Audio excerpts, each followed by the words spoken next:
à susciter des plus-values énormes pour ceux qui revendent leur logement principal. Est-ce pour autant justifié? Est-ce que ce serait une bonne idée, tout simplement? Laurence, vous dites non. À mon sens, pas du tout. Déjà parce que quand on revend, c'est pour racheter. Donc l'objectif, c'est pas de se retrouver à la rue. Donc cet argent, il va être réinvesti.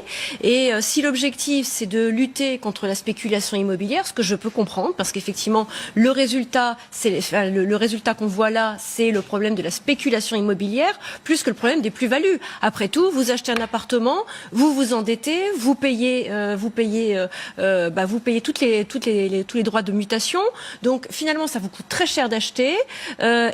Finalement, on vous dit, on va encore vous taxer sur la revente. Sur les plus-values. Sur la plus-value, mais sur la plus-value. Sur ce miracle quand même qu'en dormant, vous vous enrichissez. Sur laquelle de toute façon, l'État, à un moment ou un autre, touchera de l'argent puisqu'il va à nouveau toucher des droits de mutation. Donc en réalité, je trouve ça parfaitement injuste. Et ceux qui vont, une fois de plus, être le plus pénalisés, ce sont ceux qui ont une petite résidence principale, les couples qui veulent s'agrandir, qui ont un enfant, un deuxième ou un troisième enfant, qui veulent s'agrandir et qui finalement ne pourront pas forcément le faire parce que 30 000 €, c'est le prix d'une pièce supplémentaire.